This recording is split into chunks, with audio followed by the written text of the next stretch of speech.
Welcome, ladies and gentlemen. Now we're going to be doing problems dealing with continuity. Welcome again. Now take out the sheet that you should have printed from the website, which is free, and let's take a look at what it is that we need to do with these problems. Well, it says determine those numbers, if any, which f fails to be continuous. B, state the reasons why it fails to be continuous. And C, sketch the graph of the function. Well, let's closely examine problem number one here. Problem number one, we're given this function, and there's a restriction on that function. For this part, x cannot be equal to 2, because when x is 2, the denominator is going to be 0. But this function is defined at x equals 2. They said it's equal to 7 when x is equal to 2. So the function is defined. Now, let's review the definition of continuity, the steps that we need to go through to make sure that it meets those criteria. There's three. One, we need to show that the limit exists, that there is a limit and that it exists. We need to show that the function is defined at the point that we're evaluating. And if those two are met, then the last part, we need to see if the limit is equal to where the function is defined. As x approaches a, does that limit equal f of a? So the first part we need to take a look at is evaluating this function to see if this has a limit. What do you recognize about that function? What do you remember from pre-calculus? Tony? Ah, yes. Yeah, exactly. Pre-calculus days. Very good. Also Algebra 2. You're right, Antonio. What is this called for that, from your pre-calculus studies? When x is equal to 2, the denominator is 0.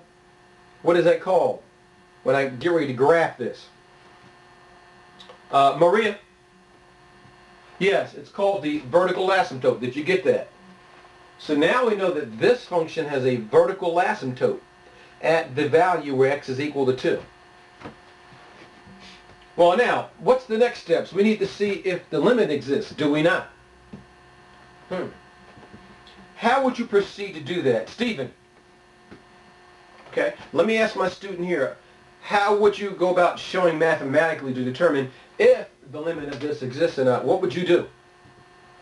Let me give you a few moments to think about how would you approach that mathematically to show either the limit exists or it does not exist. How would you do that? I want the rest of the class to think that over as well while I give this student time to think that over. Think that over. What approach would you take? How would you approach this problem? Ah, you guys have it, Joseph? Antonio? Very good. Excellent. All right, that sounds good to me. Okay.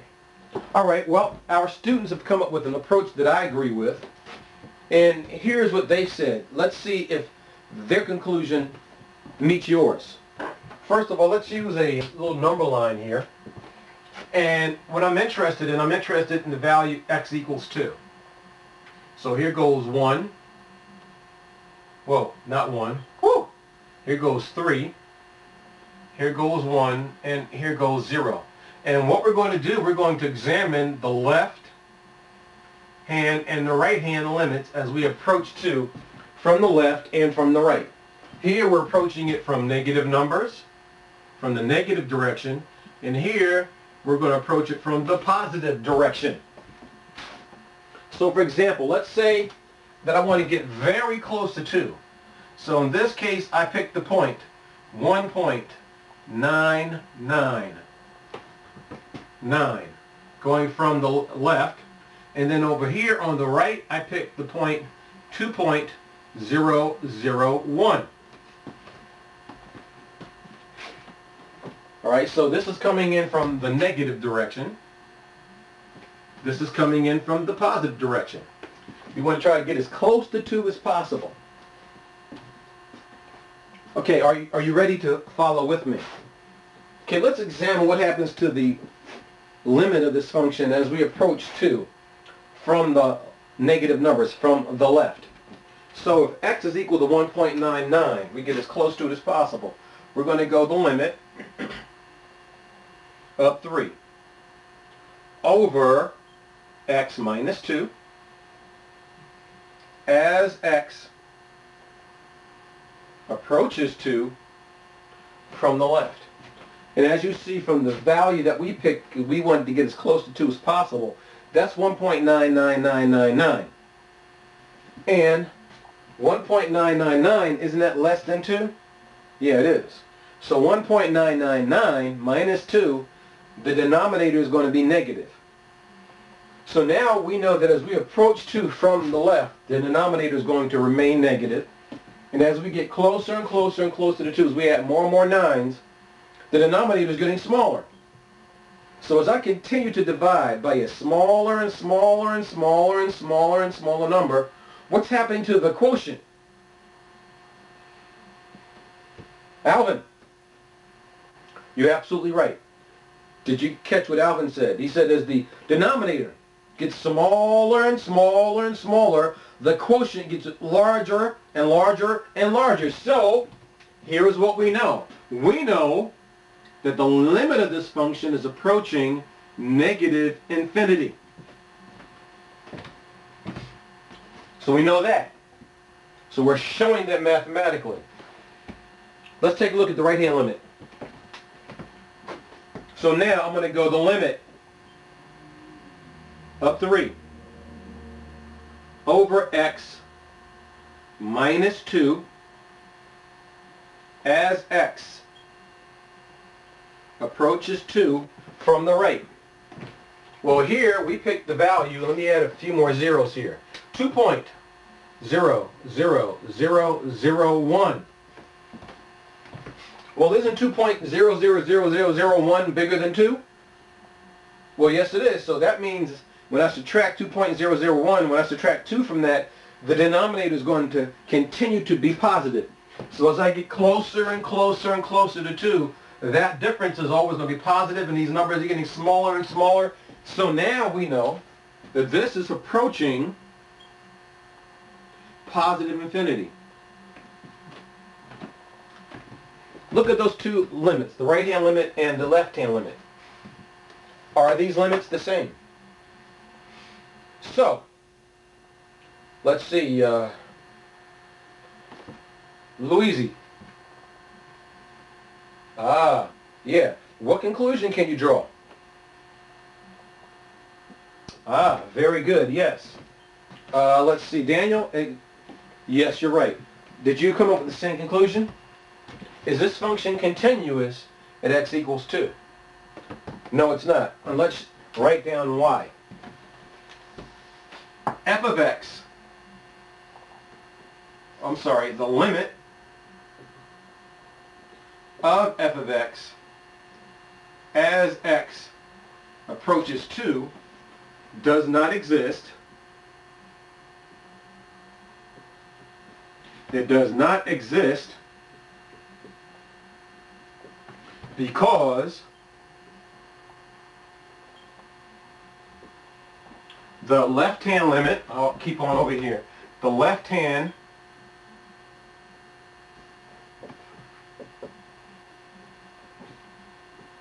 and right-hand limits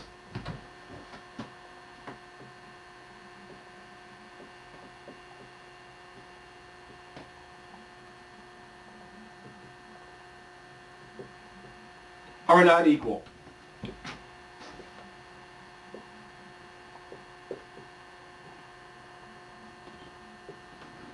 So, the limit does not exist. Well, we can stop right there because it does not meet the first criteria of the definition of continuity. So our conclusion is that f of x is not continuous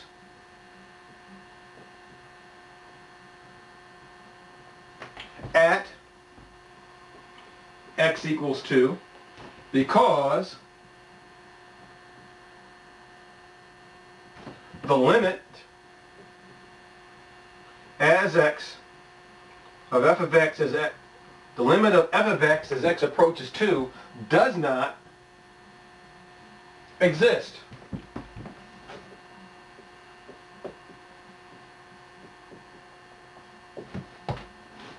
So by the definition of continuity, this function is discontinuous at the value x equals 2 because the limit of f of x as x approaches 2 does not exist. So we don't even have to examine the last two criteria of the definition. So what I'm going to ask you to do now is I'm going to give you time. I'm going to step out of the way, give you enough time to copy this information, because the next thing I need to do, now we need to graph that function. So let me move out of your way, give you some time, and then I'll ask you to pause the video if you haven't completed copying this work. Let me move out of the way. Please copy this from the board.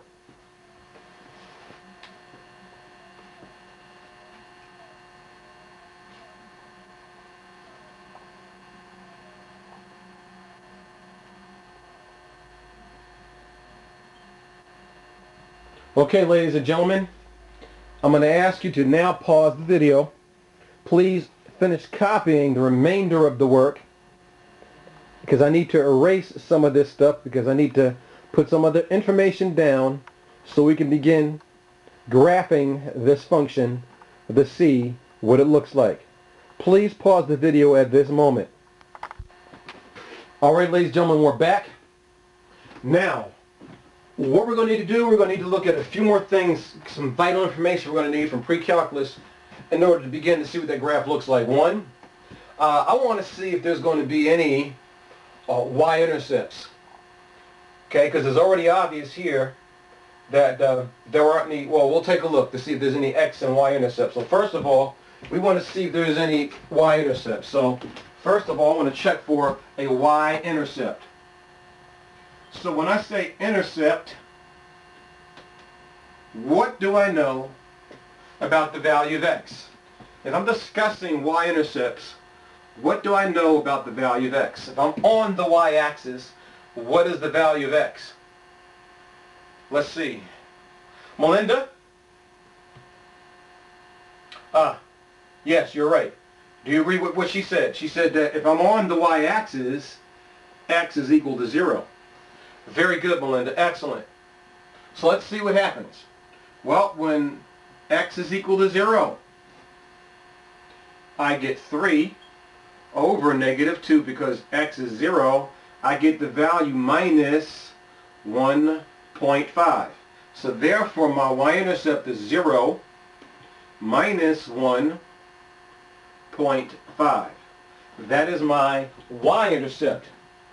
Now the next thing I want to check for, I want to see if there are any x-intercepts. So when I'm discussing an x-intercept, I'm crossing the x-axis. What do I know about my values? Let's see. Ralph? You're on the x-axis? Yes? Exactly. Yeah, y is equal to 0. So in this case, since that's the function notation of y, we're going to let f of x equal 0. So now I want to check to see if there are any x-intercepts.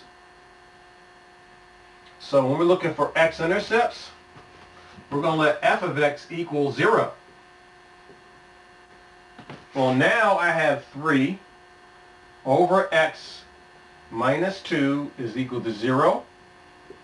When I cross multiply, I have that 3 is equal to 0. Is that a true statement? No, it's false. Since that is false, we know that there aren't any x-intercepts. So in this case, no x-intercepts. So now we know that there are no x-intercepts.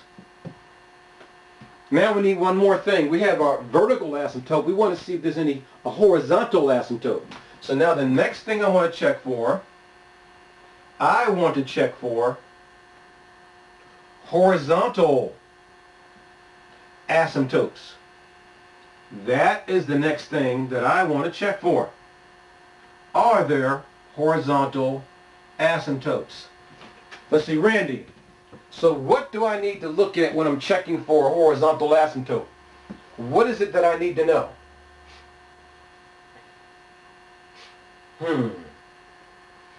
Let's see. Randy? Very good, yes. Did you get what Randy said? When we're checking for a horizontal asymptote, Randy said we need to do what? What did Randy say? Did you hear him? Randy, repeat that again. Very good. You did? Okay. Randy said in order to check for horizontal asymptotes, we have to see what happens to the function as x goes to positive and negative infinity.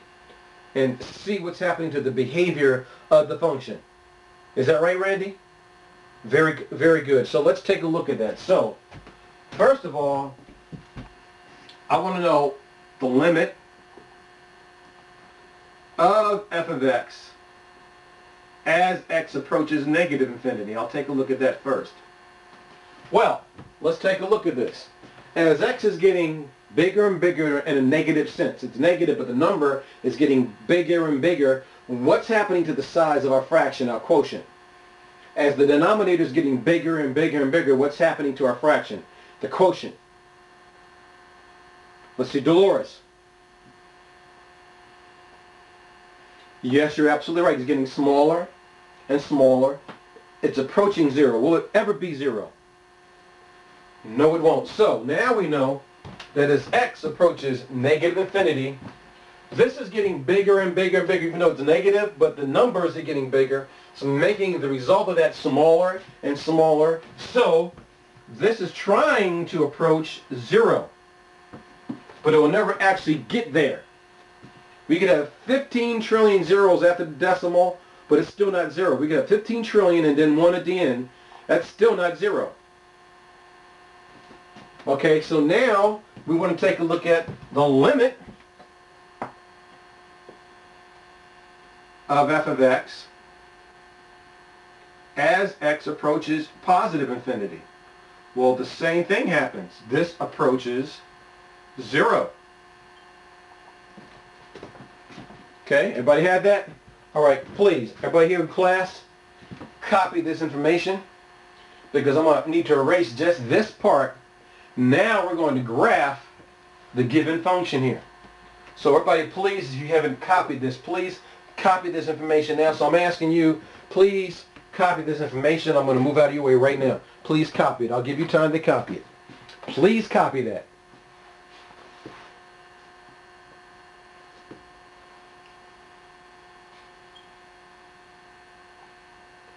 Okay, if you haven't finished copying it, please, at this moment, please pause your video and finish copying the information. All right, ladies and gentlemen, we are back, and I put some of the information. Here goes the line x equals 2. That's a vertical asymptote. And here goes the point 0, negative 1.5. Now we can begin to use the information that we've gathered. We found out that there are no x-intercepts. So now let's begin. So we know it's going to cross the y-axis here at this point. So now at this point, this is going to be the point 0, negative 1.5. That point right there. So that's the point 0, negative 1.5. Well, we found out that as we approach x from the left, this line begins to approach negative infinity. So now we know that as this crosses this point, this is approaching negative infinity. It's trying to get closer and closer to that line, but it never gets there. We also found out from our horizontal asymptotes as x approaches negative infinity, and let me show that represented this way, negative infinity, that in this case this is approaching zero, but it never gets there. So far that's how our graph looks. Now over here again, we found out that as we approach the line x equals 2, that's approaching positive infinity. So as this approach the line x equals 2, this is approaching positive infinity. And we found out that as it approaches positive infinity, this f of x is approaching 0, but it never gets there. So far that's what that graph looks like. Now we have one more value. It says, but at x equals 2, the function is defined to be 7. So now let's go ahead and show that. 1, 2, 3, 4, 5, 6, 7. And here goes that point. So this is the point 2, 7. Make that a little bigger. And there it is. That point's on there, and that is how our graph looks.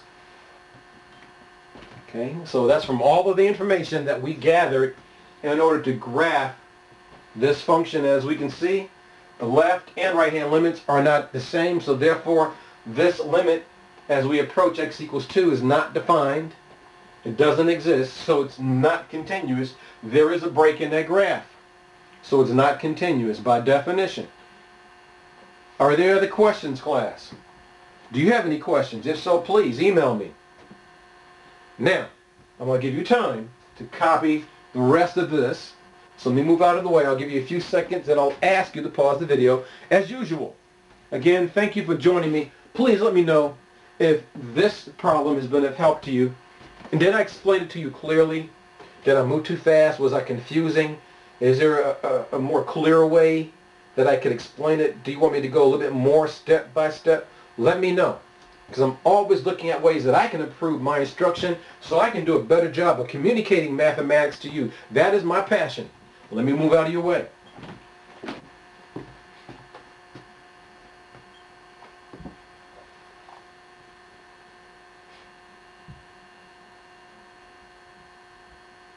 Please copy the work. The graph from the board, please. All right, at this moment, if you haven't finished that, please pause the video, and I will see you in problem number 2. Thank you again for joining me. Have an excellent, excellent day. Please pause your video. Thank you.